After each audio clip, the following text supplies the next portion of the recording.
Hello students, कैसे हैं आप लोग। आज आपके बीच फिर से 12th केमिस्ट्री में एक नया टॉपिक लेकर आए हैं। इससे पहले हमने आपको method of preparation of haloalkanes पढ़ाया था। आज के जो हमारा टॉपिक रहने वाला है वो आपका टॉपिक रहेगा nucleophilic substitution reaction.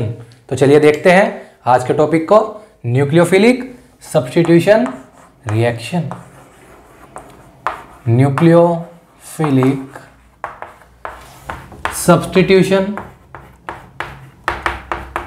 Reaction. Nucleophilic substitution reaction. तो न्यूक्लियोफिलिक सब्स्टिट्यूशन रिएक्शन एक ऐसी रिएक्शन होती है जिसमें कोई जो सब्स्टिट्यूशन होगा वो by the help of nucleophile होता है। तो इस रिएक्शन को समझने से पहले हम सबसे पहले आपको बताएंगे न्यूक्लियोफाइल के बारे में। What is the nucleophile. ठीक है, न्यूक्लियोफाइल जो है वो दो वर्ड से मिलकर बना है। एक न्यूक्लियो जिसका मतलब होता है न्यूक्लियस, ठीक है, और फाइल मतलब आपका लविंग। ठीक है, आपको पता है कि न्यूक्लियस पे जो चार्ज होता है वो कैसा चार्ज होता है आपका पॉजिटिव। पॉजिटिव लविंग स्पीसीज, यानी कि जो स्पीसीज आपकी पॉजिटिव की तरफ अट्रैक्ट होंगी वे आपकी क्या होंगी न्यूक्लियोफाइल। अब पॉजिटिव की तरफ जो अट्रैक्ट होगा वो चीज क्या होगी आपकी नेगेटिव होगी, नाइस सी बात है। तो आपके जितने भी नेगेटिव चार्ज स्पीसीज होती हैं, ठीक है, नेगेटिव चार्ज स्पीसीज जितनी भी होती हैं वे सब क्या होते हैं आपकी न्यूक्लियोफाइल होती हैं। समझ में आती है बात। न्यूक्लियस लविंग, न्यूक्लियस पे पॉजिटिव चार्ज को लव कौन करेगा, अट्रैक्ट कौन होगा उधर नेगेटिव चार्ज वाले। तो जिन पे भी आपका नेगेटिव चार्ज होता है लाइक एज आपका Cl minus, OH minus, Cn minus, ठीक है, वे सब क्या होते हैं आपके न्यूक्लियोफाइल होते हैं। इसके अलावा कुछ ऐसे हमारे कंपाउंड्स भी होते हैं जिनके पास खुद के लोन पेयर होते हैं। लोन पेयर जैसे आपके पास NH3 है, इसके पास एक लोन पेयर होता है। H2 हो गया आपका, दो लोन पेयर होते हैं। तो ऐसे स्पीसीज या ऐसे कंपाउंड जिनके पास लोन पेयर भी होते हैं क्योंकि इनके पास इलेक्ट्रॉन डेंसिटी ज्यादा होती है, ऐसा भी बोल सकते हैं हम, तो वे आपके क्या होंगे न्यूक्लियोफाइल होंगे। वे आपके क्या होते हैं न्यूक्लियोफाइल। तो जब कोई substitution reaction by the help of nucleophile होती है तो उस रिएक्शन को बोलते हैं हम न्यूक्लियोफिलिक सब्स्टिट्यूशन रिएक्शन। समझ में आई बात। तो इस रिएक्शन में क्या होता है, मान लीजिए हमारे पास यहां पर कोई एल्काइल हैलाइड है, आपने यहां पे एक न्यूक्लियोफाइल अटैक करा दिया। न्यूक्लियोफाइल आप Nu माइनस से न्यूक्लियोफाइल लिख सकते हैं। माइनस क्यों लिखा, क्योंकि अभी बताया नेगेटिव चार्ज स्पीसीज है न्यूक्लियोफाइल। समझते हैं। चलिए अब होगा क्या, मुझे पता है कि X क्या है, यहां पर हैलोजन है। X क्या है आपका हैलोजन। हैलोजन पे चार्ज कैसा होता है नेगेटिव, इस पे नेगेटिव है तो इस पे कैसा होगा पॉजिटिव हो जाएगा। तो हम क्या देखेंगे सब्स्टिट्यूशन रिएक्शन में कि एक नेगेटिव पार्ट इज स्पीसीज, यानी कि जो नेगेटिव चार्ज स्पीसीज है आपकी X माइनस, ये भी तो क्या है न्यूक्लियोफाइल। तो एक न्यूक्लियोफाइल को दूसरा न्यूक्लियोफाइल उसकी जगह से क्या कर देगा, हटा देगा, उसकी जगह पर आकर बैठ जाएगा। इसी चीज को हम क्या बोलते हैं सब्स्टिट्यूशन। समझ रहे हैं बात को। मान लीजिए कोई काम, भाई कंपनी में आप कोई काम कर रहे हैं ठीक है, और एक दिन जो वर्कर था मान लीजिए X माइनस, जिसे हमने हैलोजन कह दिया, वो छुट्टी पे चला जाता है, तो उसकी जगह पे कोई और काम करने वाला चाहिएगा, ये तो कंपनी बंद हो जाएगी वो वाली, उसके बिना वो काम कोई कर नहीं सकता। तो फिर ये हैलोजन को सब्स्टिट्यूट कौन होगा न्यूक्लियोफाइल। तो इस न्यूक्लियोफाइल ने इस X माइनस को यहां से हटा दिया और उसकी जगह पर आकर जुड़ जाता है। तो एक न्यूक्लियोफाइल दूसरे न्यूक्लियोफाइल को क्या कर रहा है सब्स्टिट्यूट कर रहा है उसकी जगह से। तो इस रिएक्शन को हम क्या बोलते हैं न्यूक्लियोफिलिक सब्स्टिट्यूशन रिएक्शन। तो जब भी कोई सब्स्टिट्यूशन न्यूक्लियोफाइल से होता है तो उन रिएक्शन को हम क्या बोलते हैं आपका न्यूक्लियोफिलिक सब्स्टिट्यूशन रिएक्शन। ठीक है, ये आपकी ये न्यूक्लियोफिलिक सब्स्टिट्यूशन रिएक्शन है, ये आपकी टू टाइप्स की होती हैं। एक आपकी यूनिमोलिकुलर सब्स्टिट्यूशन रिएक्शन और एक आपकी बायोमोलिकुलर। ठीक है, तो बायोमोलिकुलर और यूनिमोलिकुलर को आप नॉर्मली बोल देते हैं types of nucleophilic substitution reaction के अंदर। नंबर एक है आपका SN1 unimolecular, unimolecular nucleophilic substitution reaction. ठीक है, न्यूक्लियोफिलिक सब्स्टिट्यूशन रिएक्शन। और आपकी number 2 SN2 bimolecular nucleophilic substitution reaction. ये 2 टाइप्स की रिएक्शन होती हैं आपकी। कौन से वाले? Nucleophilic substitution reaction. बहुत ज्यादा इंपॉर्टेंट है 12th के लिए, ठीक है, एग्जाम में क्वेश्चन पूछे जाते हैं जरूर इस रिएक्शन से। तो फर्स्टली हम जो बात करेंगे वो हम बात करेंगे SN1 की। पहले हम SN1 पढ़ेंगे डिटेल के अंदर और फिर हम उसके बाद पढ़ेंगे आपका SN2 रिएक्शंस को, ठीक है। तो चलिए स्टार्ट करते हैं SN1 के बारे में। SN1 रिएक्शन को पढ़ने से पहले इसके कुछ इंपॉर्टेंट पॉइंट्स पढ़ेंगे हम कि SN1 रिएक्शन होती क्या है, S और N और 1 का यहाँ पर मतलब क्या है, ठीक है। तो सबसे पहले इसी की बात करते हैं। यहाँ पर जो S है इसका मतलब होता है आपका सब्स्टिट्यूशन। N का मतलब न्यूक्लियोफिलिक और 1 का मतलब, ये चैप्टर 1 अगर आपको समझना है तो उसके लिए आपको केमिकल काइनेटिक चैप्टर का पता होना चाहिए।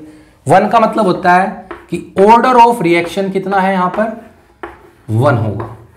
यानी SN1 रिएक्शन का जो ऑर्डर ऑफ रिएक्शन होता है वो कितना होता है आपका 1 होता है, ठीक है। इसका मतलब क्या होगा कि SN1 रिएक्शन का जो रेट है वो ओनली ऑन केवल एक रिएक्टेंट की कंसंट्रेशन पर ही डिपेंड करेगा, ठीक है।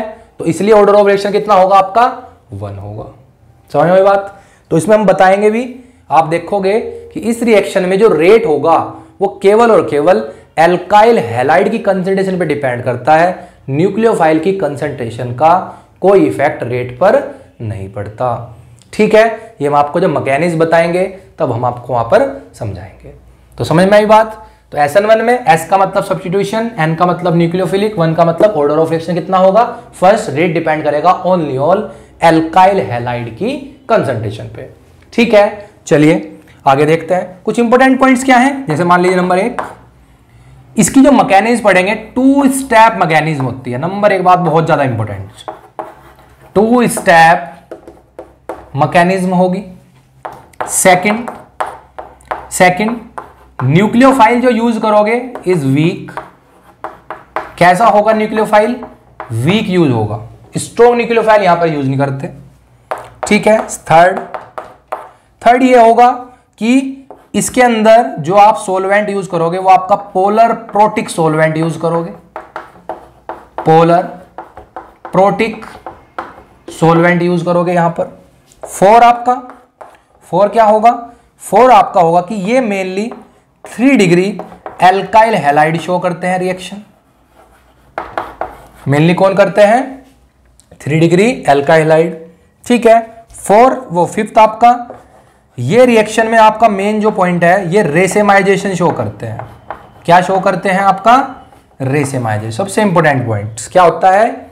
ये शो करेंगे आपका रेसेमाइजेशन, ठीक है। 2 स्टेप मैकेनिज्म होगी। न्यूक्लियोफाइल आपका वीक होगा। पोलर प्रोटिक सोलवेंट यानी कि जैसे जो प्रोटोन दे सकते हो, जैसे आपका H2 पोलर भी है और प्रोटिक सोलवेंट है। एल्कोहल्स हो गया आपका, पोलर है प्रोटिक हो गया। इस तरह के सोलवेंट यूज करेंगे यहां पर। इसके बारे में बताएंगे क्यों है ऐसा।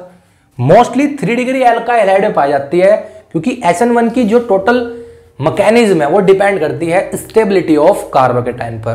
तो हमें पता है कि 3 डिग्री कार्बोकेटाइन सबसे ज्यादा स्टेबल होता है, तो 3 degree alkyl halide 3 degree carbocation बनाते हैं। तो इसलिए मोस्टली SN1 रिएक्शन कौन देता है आपका? 3 डिग्री एल्काइल हैलाइड। और 5th पॉइंट बहुत ज्यादा इंपॉर्टेंट, रेसेमाइजेशन।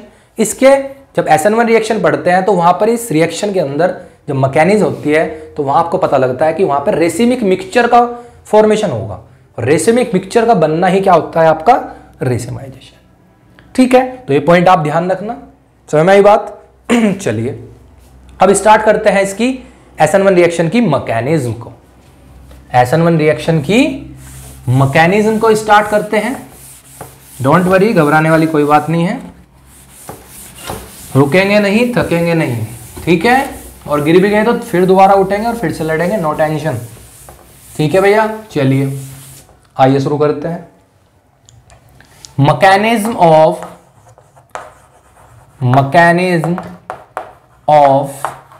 SN1। ठीक है, 2 स्टेप मैकेनिज्म है। तो स्टेप फर्स्ट क्या होगा आपका? स्टेप फर्स्ट होगा आपका फॉर्मेशन ऑफ कार्बोकेटायन।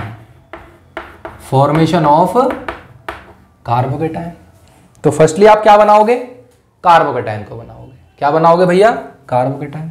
तो मैंने आपको बताया था मेनली क्या लेंगे आप यहां पर 3 डिग्री एल्काइल हैलाइड का यूज करोगे।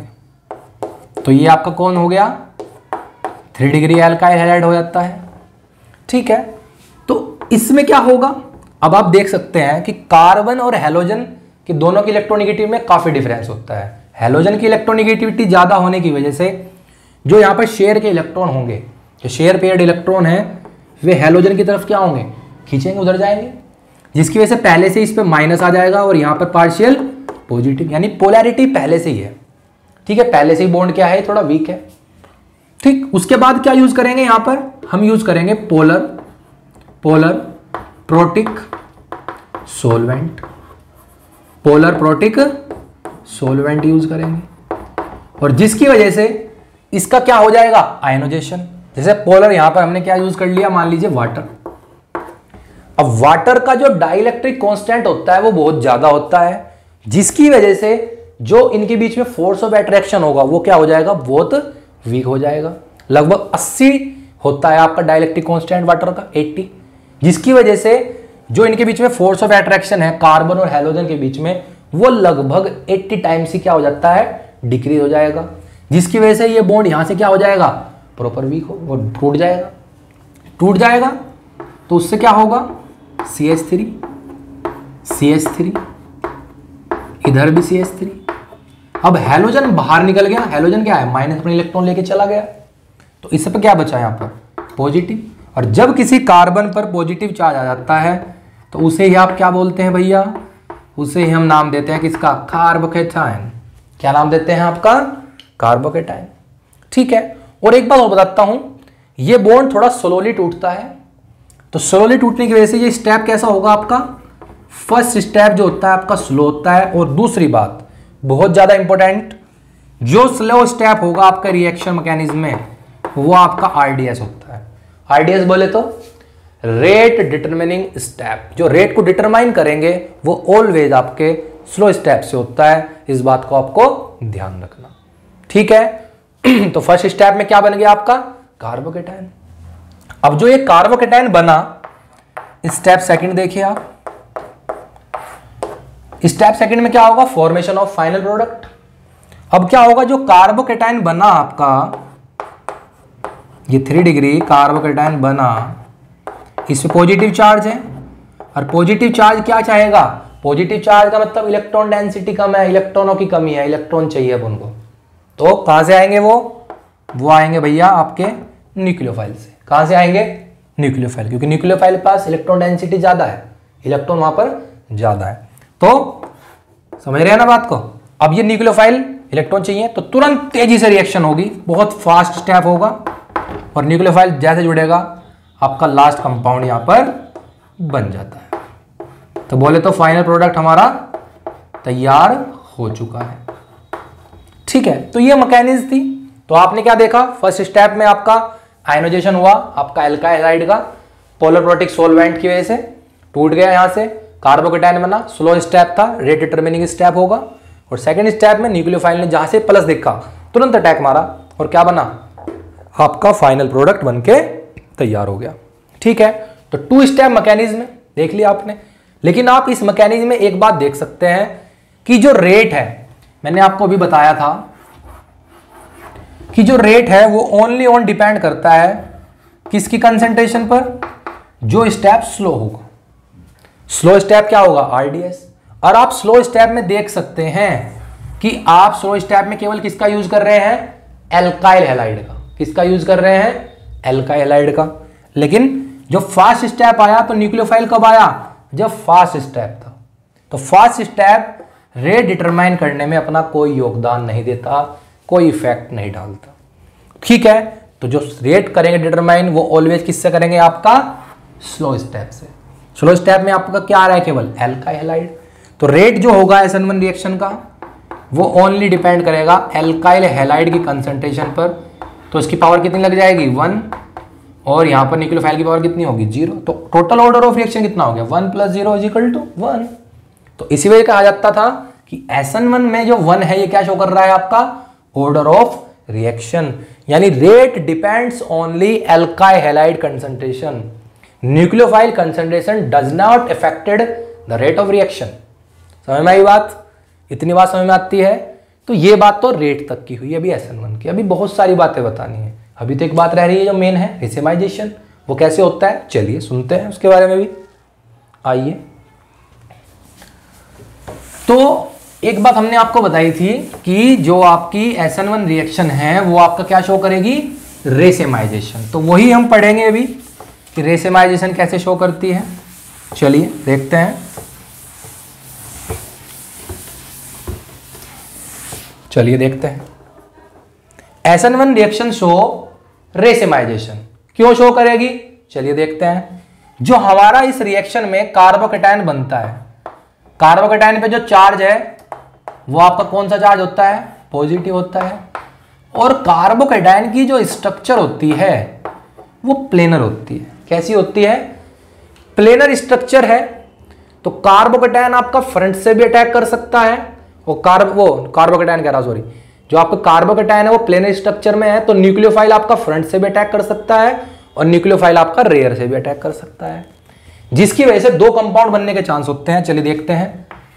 तो न्यूक्लियोफाइल जो होगा आपका वो आपका फ्रंट से भी अटैक करेगा, ठीक है, और जो आपका न्यूक्लियोफाइल होगा वो आपका रेयर से भी अटैक करेगा, यानी पीछे से भी अटैक कर सकता है और आगे से भी, जिसकी वजह से अब आप देखो जहां से आपका हैलोजन हटा, तभी तो प्लस आया यहां पर, उसी साइड अगर आपका क्या जुड़ जाए जाकर, न्यूक्लियोफाइल, ये देखिए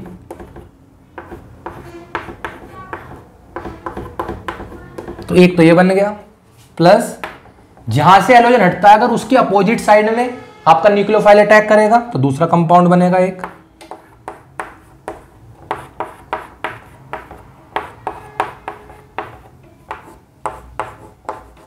ठीक है, तो इन कंपाउंड्स के अंदर दो फॉर्म बनती हैं। अगर जहां से हैलोजन हटा वहीं न्यूक्लियोफाइल जुड़ता है जाकर, तो ये मान लीजिए हमने मान लिया ये फॉर्म कौन सी है आपकी, डी फॉर्म है, पॉजिटिव।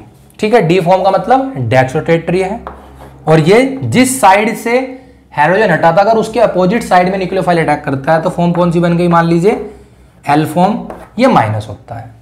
ठीक है, डी फॉर्म डेक्स्टोरोटेट्री, एल फॉर्म लिवोरोटेट्री। ठीक है, इनका पता कैसे लगता है डी फॉर्म एल फॉर्म का, इसे नापते हैं हम पोलैरिमीटर से। अभी एक बार बताएंगे पीपीएल। तो अगर कोई कंपाउंड आपका प्लेन ऑफ पोलराइज लाइट यानी कि पीपीएल को क्लॉकवाइज डायरेक्शन में घुमाता है तो वो फॉर्म होती है आपकी डी फॉर्म यानी डेक्सोटेट्री, और जो आपका एंगल आता है वो कैसा आता है आपका, पॉजिटिव आता है। अगर आपका कोई कंपाउंड पीपीएल को एंटी क्लॉकवाइज डायरेक्शन में घुमाता है तो एंगल आपका नेगेटिव आता है, और उसे बोलते हैं हम एल फॉर्म यानी कि लिवोरोटेट्री कंपाउंड। ठीक है, तो हम क्या देख रहे हैं यहां पर SN1 रिएक्शन में बोथ साइड से अटैक करने की वजह से न्यूक्लियोफाइल के आपकी दो फॉर्म बनी, डी फॉर्म और एल फॉर्म। तो इक्वल अमाउंट में डी और एल कंपाउंड बने तो आपका मिक्सचर तैयार हो गया डी प्लस एल। क्या बना, D plus L mixture, D plus L mixture बना। तो ये डी प्लस एल मिक्सचर को ही हम क्या बोलते हैं आपका, रेसिमिक मिक्सचर। क्या बोल देते हैं, रेसिमिक मिक्सचर।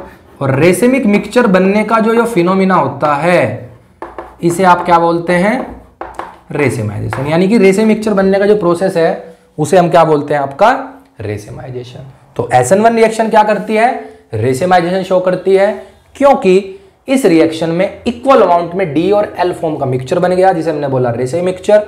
और रेसिमिक मिक्सचर बनने का जो फिनोमिना था वो आपका क्या है, रेसिमाइजेशन।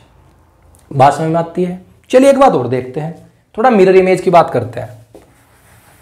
अगर मैं ये दिखाऊं आपको, अगर मैं इन कंपाउंड्स के बीच में दोनों के इन दोनों कंपाउंड्स के बीच में अगर मैं यहां पर एक मिरर लगा दूं, ये लगा दिया मिरर, तो क्या ये वाली जो आपका कंपाउंड है इसकी मिरर इमेज ही तो है ये वाली। चेक कर लीजिए, देखो मिरर में अगर यहां पे खड़े हैं तो पहले हिस्सा कौन सा आएगा, ये वाला आ गया, उसके बाद ये वाला आ गया, उसके बाद ये वाला, ये रहा, ये वाला सबसे बाद वाला हिस्सा सबसे बाद में ये रहा। तो ये जो डी फॉर्म होती है और एल फॉर्म होती है, एक दूसरे की क्या होती है, मिरर इमेज। एल और डी फॉर्म एक दूसरे की क्या है, मिरर इमेज। तो जब कोई कंपाउंड एक दूसरे का मिरर इमेज होता है, mirror image of each other, तो उस प्रोसेस को आप क्या बोलते हैं, उन कंपाउंड्स को क्या बोलते हैं हम, इनांशुमर्स। क्या बोलते हैं, इनांशुमर्स। समझ में आई बात। तो ये एल और डी एक दूसरे की क्या है, मिरर इमेज है। तो इन्हें हम क्या बोल देते हैं, कंपाउंड्स को, ऐसे कंपाउंड जो एक दूसरे की मिरर इमेज होती हैं उन कंपाउंड्स को हम बोल देते हैं क्या, आपका इनांशुमर्स। क्या बोलते हैं, इनांशुमर्स। ठीक है, बात समझ में आई। चलिए अभी देखते हैं, हमने आपको बताया कि पीपीएल की बात हुई, अब ये पीपीएल क्या है ये भी समझ लेते हैं थोड़ा सा। चलिए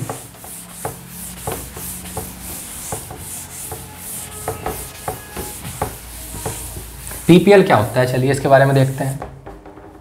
PPL, PPL plane of polarised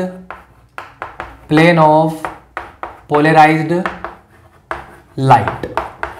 ठीक है, प्लेन ऑफ पोलराइज्ड लाइट क्या होती है, प्लेन ऑफ पोलराइज्ड लाइट। तो चलिए देखते हैं, जो हमारी ऑर्डिनरी लाइट होती है वो सभी डायरेक्शन में परपेंडिकुलर वाइब्रेट करती रहती है।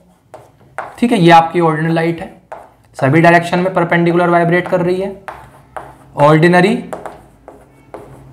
Ordinary light. ठीक है, इस ऑर्डिनरी लाइट को जब हम एक प्रिज्म होता है निकोल प्रिज्म से फ्लो कराते हैं, निकोल प्रिज्म कैल्शियम कार्बोनेट का बना होता है, से फ्लो कराते हैं, तो ये इससे निकलने वाली जो लाइट होगी आपकी ऑर्डिनरी, वो केवल एक ही डायरेक्शन में वाइब्रेट करेगी। क्या करेगी, केवल एक ही डायरेक्शन में वाइब्रेट करती है। और इसी लाइट को हम क्या बोल देते हैं, आपका पीपीएल बोल देते हैं। क्या बोल देते हैं, आपका पीपीएल बोल देते हैं।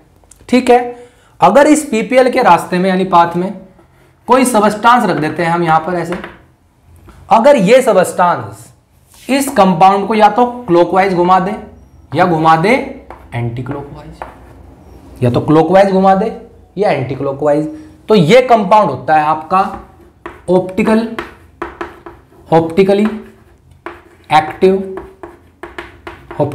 Active substance. Optically active substance. ठीक है, तो अगर क्लॉकवाइज घुमाता है तो मैंने आपको भी बताया था ये फॉर्म कौन सी होगी, डी फॉर्म। ठीक है, यानी कि पॉजिटिव एंगल वाली। अगर एंटी क्लॉकवाइज घुमाता है तो कौन सी होगी, एल फॉर्म, यानी कि आपकी नेगेटिव। ठीक है, अगर ये पीपीएल को ये कंपाउंड किसी भी डायरेक्शन में नहीं घुमा पाता, एंगल 0 रहता है, ठीक है, तो आपका ये कंपाउंड होता है ऑप्टिकली इनएक्टिव होता है। ठीक है, तो जो आप एंगल चेक करते हैं उसके लिए एक पोलैरीमीटर होती है, एक ट्यूब लाइक स्ट्रक्चर होती है, वो एपरेटस है, उसमें कंपाउंड को रख देते हैं और एक मशीन होती है, उसके पूरे को बोलते हैं हम पोलैरीमीटर। तो पोलैरीमीटर में आपका डिजिटल मशीनें चल रही हैं आजकल, तो एंगल आ जाता है स्क्रीन पे ही कि पॉजिटिव एंगल होता है तो हमें पता लग जाता है कि डी फॉर्म है, अगर नेगेटिव आता है तो समझ जाते हैं हम कि एल फॉर्म है। ठीक है, इतनी बात समझ में आई। तो ये बात थी आपकी पीपीएल की। ठीक है, चलिए अब बात करते हैं रिएक्टिविटी ऑफ SN1 रिएक्शन। इस पे बहुत क्वेश्चन आते हैं आपके बोर्ड एग्जाम में। ठीक है, चलिए देखते हैं reactivity of SN1 reaction. Reactivity of SN1 reaction. ठीक है, तो रिएक्टिविटी ऑफ SN1 रिएक्शन में सबसे पहले बात करेंगे हम डिसाइडिंग फैक्टर की। डिसाइडिंग फैक्टर, ठीक है, डिसाइडिंग फैक्टर। डिसाइडिंग फैक्टर होता है यहां पर रिएक्टिविटी के लिए स्टेबिलिटी ऑफ कार्बोकैटायन। तो आपको अगर स्टेबिलिटी का पता लगाना, वो रिएक्टिविटी का पता लगाना है, तो वो किस पे डिपेंड करेगा? आपका स्टेबिलिटी ऑफ कार्बोकैटायन पर। ठीक है, तो हमें पता है सबसे ज्यादा स्टेबल कौन सा कार्बोकैटायन होता है? 3 डिग्री, उससे कम 2 डिग्री, फिर 1 डिग्री, सबसे कम मिथाइल। तो इसका मतलब सबसे तेज रिएक्शन कौन देगा? SN1 सबसे तेज रिएक्शन देता है आपका 3 डिग्री एल्काइल हैलाइड, उससे कम आपका 2 डिग्री एल्काइल हैलाइड, उससे कम आपका 1 डिग्री एल्काइल हैलाइड, और सबसे कम आपका मिथाइल हैलाइड। ठीक है, समझ में आती है बात? एक क्वेश्चन आया हुआ है आपका बोर्ड में, चलिए देखते हैं।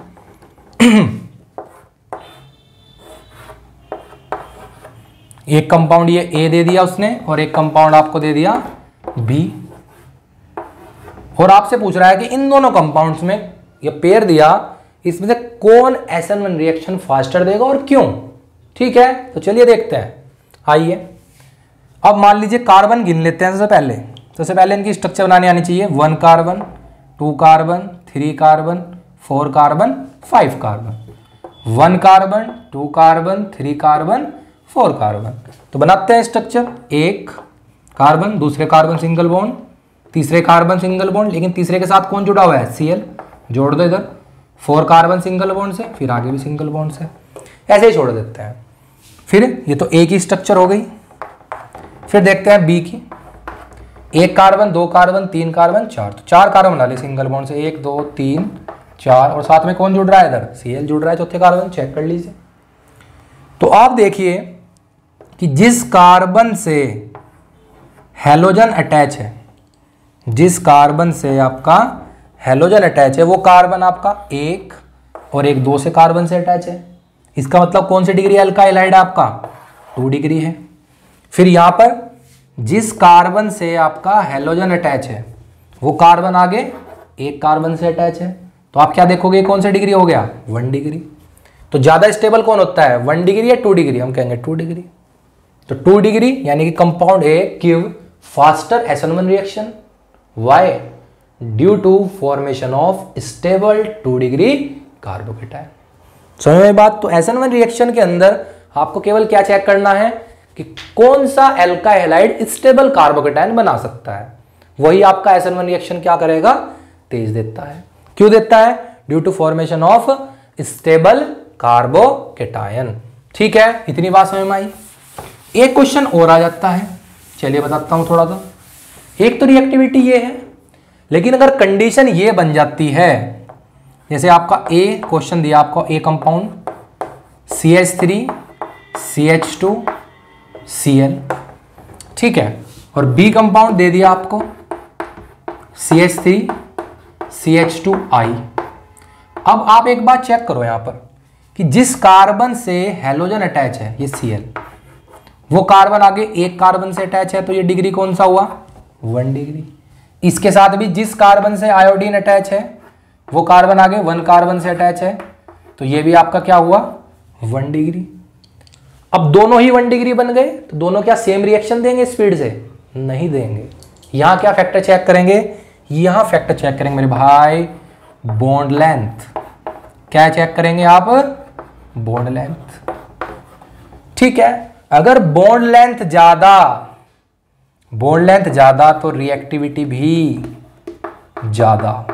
Bond length is directly proportional to the reactivity. अब कैसे पता लगेगा बॉन्ड लेंथ का? किसी भी ग्रुप में अप टू डाउन जाएंगे आप, तो जो बॉन्ड लेंथ है वो आपकी इंक्रीज होती है, एटॉमिक साइज भी बढ़ता है। तो जो कार्बन Cl, अब आप देख लीजिए सबसे नीचे कौन है? आयोडीन। यानी कि कार्बन और आयोडीन के बीच की जो बॉन्ड लेंथ होगी वो लार्ज होगी, यानी कि बड़ी होगी compare to carbon single bond के Cl के साथ। क्यों? क्योंकि अप टू डाउन जाने पे बॉन्ड लेंथ क्या होती है? इंक्रीज होती है। तो Cl की बॉन्ड लेंथ कम तो रिएक्टिविटी भी कम, क्योंकि जैसे जैसे बॉन्ड लेंथ बढ़ेगी तो बीच में जो फोर्स ऑफ अट्रैक्शन है वो क्या होगा? कम। फोर्स ऑफ अट्रैक्शन कम होगा तो कम एनर्जी देने पे बॉन्ड जल्दी टूट जाएगा। इसका मतलब क्या होगा कि बॉन्ड डिसोसिएशन एनर्जी क्या होगी? I वालों को कम देनी पड़ेगी एनर्जी, और यहां बॉन्ड डिसोसिएशन एनर्जी क्या होगी? ज्यादा होगी। तो इसी वजह से यहां बॉन्ड जल्दी टूटेगा, तो इसी वजह से ये बॉन्ड लेंथ की वजह से आयोडीन वाला कंपाउंड रिएक्शन क्या करेगा, तेज देगा। क्या देगा भैया, फास्टर रिएक्शन देगा SN1। ठीक है, समझ में आती है बात इतनी। चलिए अब बात कर लेते हैं थोड़ी सी, ये बात तो हमारी SN1 की हो गई। अब बात करते हैं आपकी SN2 रिएक्शन की। किसकी बात कर लेते हैं, SN2 रिएक्शन की बात कर लेते हैं। चलिए SN2 में भी S का मतलब सब्स्टिट्यूशन, N का मतलब न्यूक्लियोफिलिक और 2 का मतलब कि ऑर्डर ऑफ रिएक्शन कितना होगा, 2 होगा। इसका मतलब rate of reaction alkyl halide और न्यूक्लियोफाइल बोथ यानी दोनों की कंसंट्रेशन पर डिपेंड करेगा। समझ में आई बात। तो rate of reaction depends both alkyl halide and nucleophile concentration, so the order of reaction is 2। समझ में आती है बात। चलिए तो SN1 रिएक्शन की कुछ बातें पढ़ते हैं इंपोर्टेंट्स जो है। नंबर 1 बात, सिंगल स्टेप मैकेनिज्म होगी, सिंगल स्टेप होगी। नंबर 2, न्यूक्लियोफाइल जो यूज होगा वो आपका स्ट्रॉन्ग होगा। नंबर 3, ठीक है, आपका पोलर एप्रोटिक सोलवेंट यूज होगा, polar aprotic solvent like acetone. ठीक है, 4 आपका मेनली आपका मिथाइल हैलाइड, मिथाइल और 1 डिग्री हैलाइड शो करेंगे।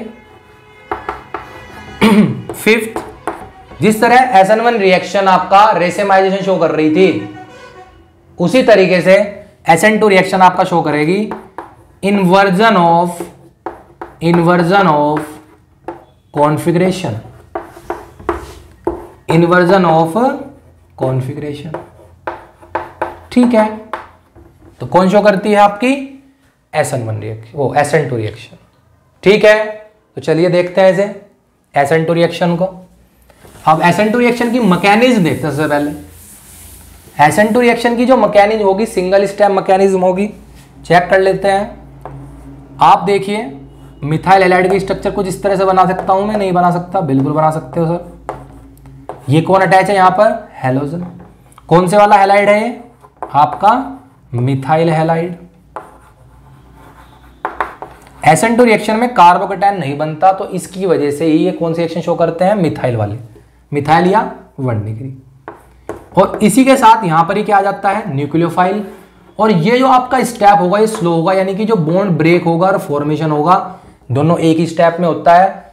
ठीक है, तो इसलिए बॉन्ड जो होंगे वे धीरे धीरे ब्रेक होंगे। फिर क्या होगा, एक बात और बहुत जानने वाली बात है इसके अंदर SN2 में, SN1 रिएक्शन में आपका न्यूक्लियोफाइल फ्रंट से भी और रेयर से दोनों जगह से अटैक कर सकता था, लेकिन SN2 रिएक्शन में ऑलवेज हमेशा आपका न्यूक्लियोफाइल बैक से अटैक करेगा। अच्छा, ऐसा क्यों होता है, क्योंकि ये जो बॉन्ड है कार्बन और हैलोजन के बीच ये धीरे धीरे ब्रेक होगा, जिसकी वजह से यहां पर पार्शियल नेगेटिव चार्ज आएगा धीरे धीरे और यहां पर पार्शियल पॉजिटिव चार्ज आएगा। अब इधर से अटैक तो ये कर नहीं सकता, क्यों, क्योंकि यहां से अभी हैलोजन नहीं हटा है, तो हमेशा किधर से अटैक होगा, बैक साइड से। ठीक है, तो जैसे जैसे यहां पे पॉजिटिव चार्ज बढ़ेगा न्यूक्लियोफाइल वहां पर अटैच होना स्टार्ट हो जाएगा। यहां से ये बॉन्ड टूट रहा है और यहां से ये बॉन्ड बन रहा है, जिसकी वजह से इन दोनों में क्या आ जाएगा, एक ट्रांजिशन स्टेट बन जाती है। क्या बन जाती है आपकी, ट्रांजिशन स्टेट।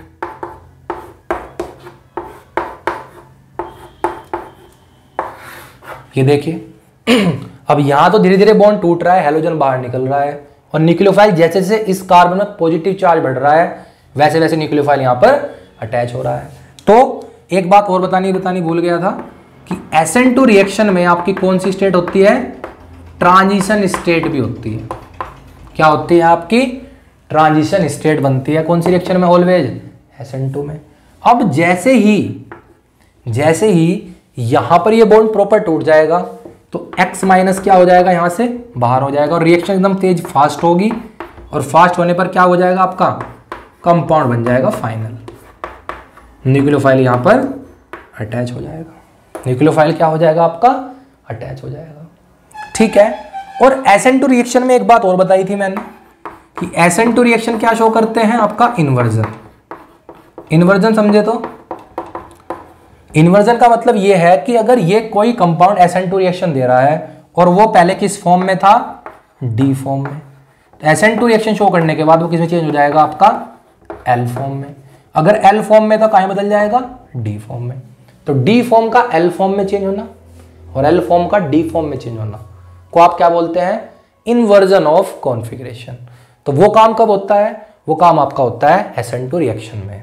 ठीक है, तो डी फॉर्म एल में चेंज हो जाती है और एल फॉर्म डी में। एनसीईआरटी में कुछ अम्ब्रेला का एग्जाम्पल लेके समझाया हुआ है कि अगर आप तेज हवा में अम्ब्रेला लेकर बाहर निकलते हैं तो हवा की वजह से वो अम्ब्रेला क्या हो जाता है, अपोजिट ऊपर खुल जाता है, यानी उल्टा हो जाता है। तो पहले अगर मान लीजिए उस फॉर्म को डी थी, हवा की वजह से किस में चली गई, वो एल फॉर्म में। तो डी का एल में चेंज होना और एल का डी में चेंज होने को प्रोसेस को बोलते हैं आप इन्वर्जन ऑफ कॉन्फिगरेशन। वो हमेशा कब होता है, वो आपका होता है हमेशा SN2 रिएक्शन में। समझ में आती है बात। तो चलिए, और ऐसा होता क्यों है, क्योंकि इसमें जो न्यूक्लियोफाइल है वो आपको कहां से अटैक करेगा, जिस साइड आपका हैलोजन हटेगा उसके वैसा अपोजिट साइड से अटैक करता है। तो इस वजह से जो SN2 रिएक्शन है आपकी क्या शो करती है, इन्वर्जन ऑफ कॉन्फिगरेशन शो करती है। ठीक है, अब बात कर लेते हैं रिएक्टिविटी ऑफ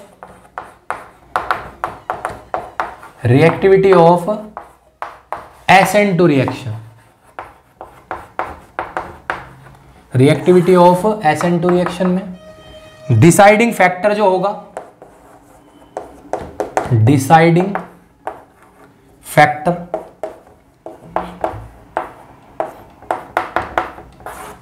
अब डिसाइडिंग फैक्टर क्या होगा, डिसाइडिंग फैक्टर होता है यहां पर स्टेरिक हिंड्रेंस।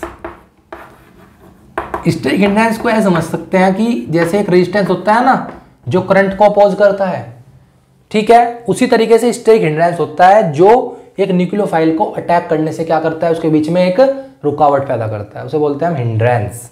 समझते हैं, जो जितना ज्यादा बड़ा ग्रुप होगा वो हिंड्रेंस उतना ही क्या होगा, उसका ज्यादा होगा।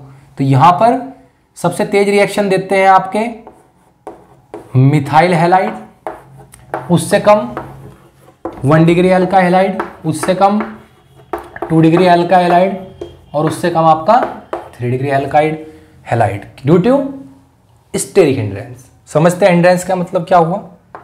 मान लीजिए हैलोजन है, ये मिथाइल है, छोटे ग्रुप होता है हाइड्रोजन काफी, तो आपका जो न्यूक्लियोफाइल है वो रेयर से अटैक करेगा तो उसे अटैक करने के लिए काफी जगह मिल जाती है, क्योंकि ये हाइड्रोजन है, छोटे ग्रुप होते हैं, तो बीच में आपका रुकावट पैदा नहीं करेंगे। लेकिन आपका अगर 1 डिग्री की बात करो, ठीक है, 1 डिग्री में मान लो जो एल्काइल ग्रुप जुड़ गया, एक हाइड्रोजन है, एक हाइड्रोजन और है, तो एक ग्रुप बड़ा जुड़ गया यहाँ पर, तो थोड़ी सी दिक्कत होगी कंपेयर टू मिथाइल, क्योंकि बड़ा ग्रुप जुड़ गया तो रास्ते में निकलने में क्या होगी, दिक्कत होगी। बारीक बारीक से तो निकल जाते बराबर से, अब मोटे मोटे खड़े हो गए तो निकलने में क्या होगी, दिक्कत। इसी तरीके से अगर 2 एल्काइल ग्रुप जुड़ गए तो निकलने में और दिक्कत होगी, और ज्यादा बल्कि ग्रुप आ गए तो न्यूक्लियोफाइल जो अटैक करेगा उसे और दिक्कत होने वाली है। ठीक है, बट 3 डिग्री में तो कुछ ज्यादा ही है, क्योंकि 3 बल्कि ग्रुप जुड़ेंगे एक साथ। ठीक है, 3 बल्कि ग्रुप जुड़ने की वजह से यहां न्यूक्लियोफाइल बहुत कम स्पीड से अटैक करेगा, क्योंकि बहुत बड़े बड़े बल्कि ग्रुप रास्ते में रुकावट बनकर खड़े हो गए। तो इसी वजह से SN2 रिएक्शन जो है आपका, वो कौन तेज देता है, आपका मिथाइल सबसे तेज देगा और 3 डिग्री सबसे कम देता है। समझ में आती है बात। तो ये बात थी SN1 और SN2 की आज। ठीक है, कुछ क्वेश्चंस हैं एनसीईआरटी में, उन्हें करके देखना, नहीं होगा तो हमें बताना। ठीक है, मैं करा दूंगा नेक्स्ट वीडियो के अंदर। ठीक है, अगर आपको आज की वीडियो अच्छी लगेगी तो वीडियो को लाइक करें, शेयर कर दें और चैनल को सब्सक्राइब करते रहें। धन्यवाद।